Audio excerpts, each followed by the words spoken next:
Welcome back, everyone.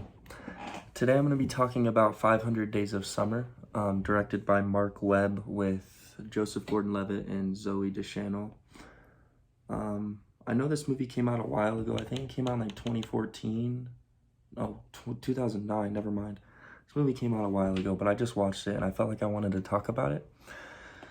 So the movie follows two people as they fall in and out of love, and how Joseph Gordon-Levitt's character, who's named Tom in the movie, how he goes on a path of self-discovery and realizing that love doesn't need to be with one person or something like that. It's like he at the beginning of the movie, the narrator describes Tom and Summer as complete opposites, where Tom believes in true love and a soulmate, and that you have fate where one person is meant for you and only you. And Summer's the opposite. She comes from a divorced family and she believes that there is no such thing as true love. Love doesn't really exist, and she's not really looking for anything serious. Summer comes into Tom's job where he works as a card writer. He writes holiday cards and stuff, and Summer starts as an assistant there. And they start to talk to each other. They hang out. The story of the movie bounces around. So it starts off on day 1, and then it bounces to day 260, and then back and forth and the days are the progression of their relationship. So day 1 is when Joseph Gordon-Levitt's character, Tom, first lays eyes on Summer, and day 500 at the end of the movie. I'll explain that later, but Tom and Summer start a relationship. Things are going well at the beginning. They have similar interests. They go to the movies, they get coffee, they hang out constantly, they work at the same place, they're happy.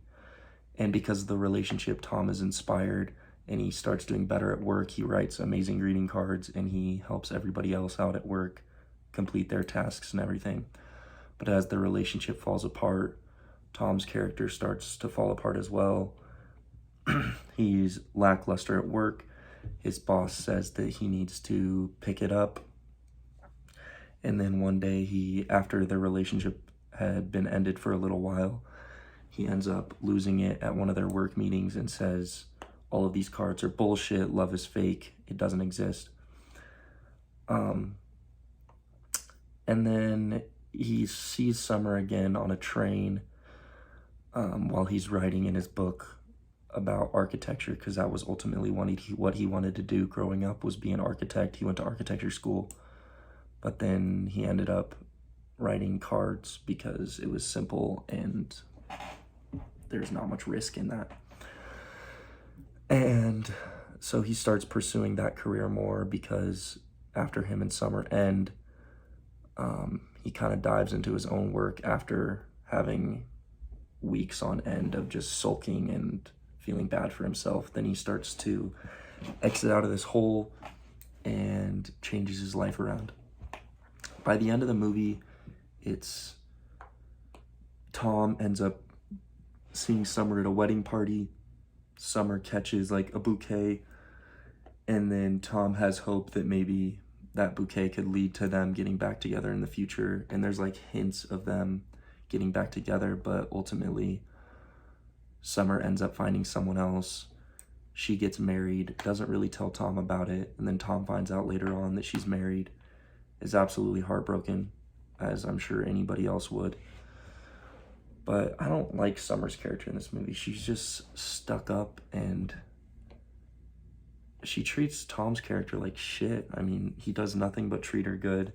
They go on dates all the time. They seem so happy, and all she does is say, no, we're just friends. We're not really dating. This whole time that they're together, Tom thinks that they're dating, but she says, no, they're just friends. But they're casually hooking up, going on dates, spending literally every day together, moving in with each other, but they're just friends. That makes no sense. But then in the span of 500 days, she goes from having a fully committed relationship to Tom, where she says they're just friends, to being married on day 500, which is crazy to me. But I think the movie's very good parallel to real life, because I know growing up, I thought that I knew what true love was. I know this sounds cliche, this sounds dumb, and it's not usually what I talk about, but this movie made me think about it. Everybody thinks that they have true love growing up and that the first person that they're with is the one that they're meant to be with.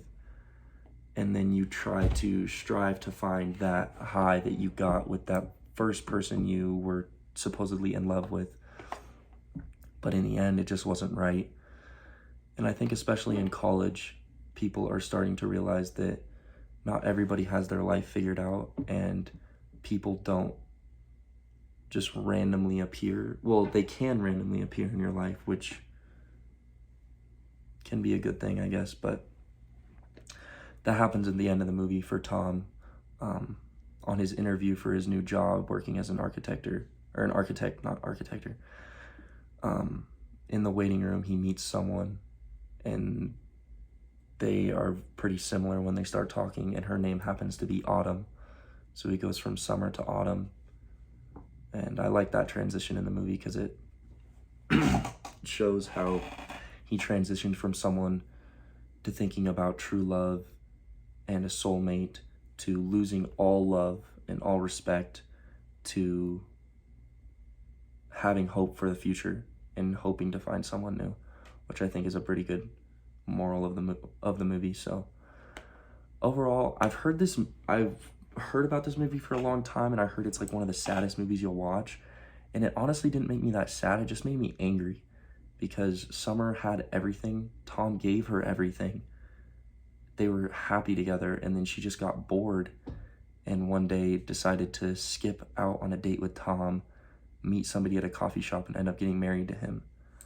That just sounds really shitty to me. Like, it didn't make me sad. I mean, I felt sad for Tom's character, but in the end, I just had resentment for Summer. I mean, the movie was pretty good, well made, and I thought it was shot pretty well, but I just think the theme of the movie is there's really no fate out there for you, and true love can exist, but it's more by coincidence rather than well thought out. So that's the movie review. I will see you guys next time. Peace.